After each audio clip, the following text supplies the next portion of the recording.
The simplified triple option approach to battlefield analgesia has three primary goals. 1. To preserve the fighting force. 2. To achieve rapid and maximal relief of pain from combat wounds. 3. To minimize the likelihood of adverse effects on the casualty from the analgesic medication used.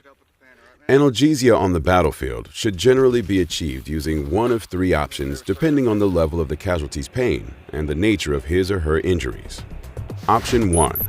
For mild to moderate pain, and if the casualty is still able to fight, give 2 650 mg Tylenol every 8 hours and 15 mg of meloxicam once a day. Option 2. For moderate to severe pain, if the casualty is not in shock or respiratory distress, and the casualty is not a significant risk of developing either condition, give oral transmucosal fentanyl citrate 800 micrograms. Place the lozenge between the cheek and the gum, but do not chew the lozenge. Option 3.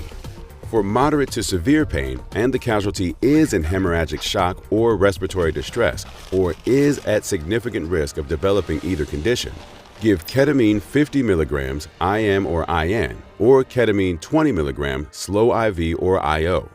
Repeat doses Q 30 minutes PRN for IM or IN, or Q 20 minutes for IV or IO.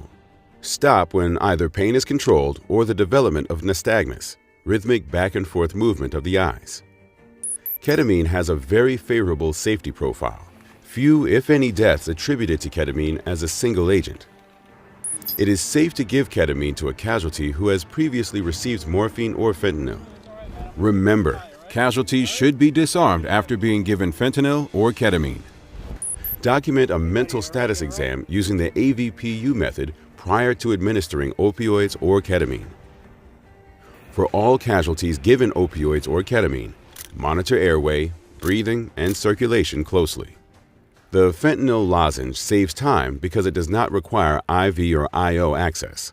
It is very fast-acting and works almost as fast as IV morphine. Remember, do not chew the fentanyl lozenge. Let it dissolve. As an added safety measure, we recommend taping the lozenge on a stick to the casualty's finger, or utilizing a safety pin and rubber band to attach the lozenge under tension to the casualty's uniform or plate carrier. Reassess after 15 minutes and add a second lozenge in the other cheek as necessary to control severe pain. Continuously monitor for respiratory depression. IV morphine is an alternative to oral fentanyl if IV or IO access has been obtained.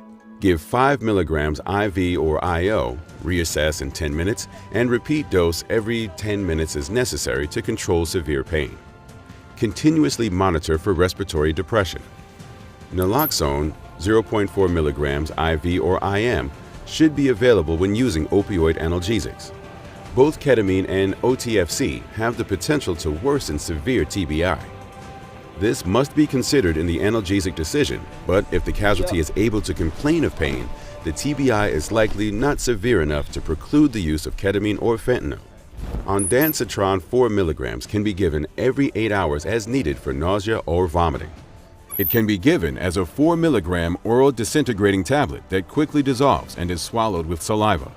It can also be given as a 4 mg slow IV IO push or as an IM injection.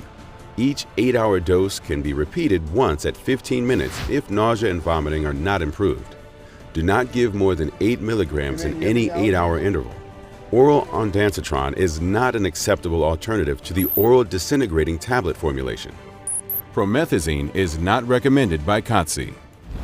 Aspirin, Motrin, Toradol, and other non-steroidal anti-inflammatory medicines, other than Mobic, should be avoided while in a combat zone because they interfere with blood clotting.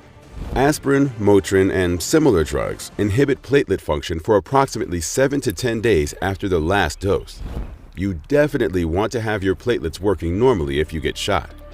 Anybody who might be going into combat in a week or less should never get aspirin, Motrin, or similar drugs.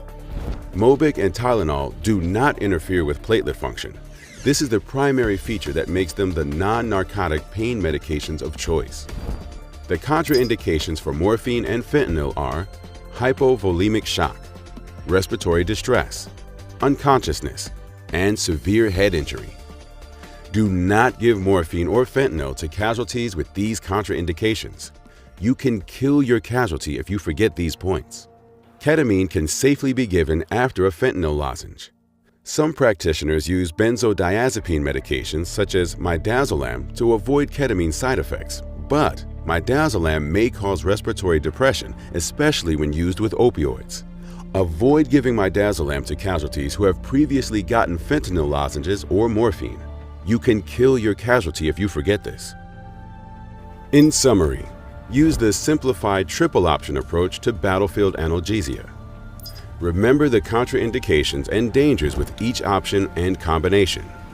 The goal is effective pain control without causing harm.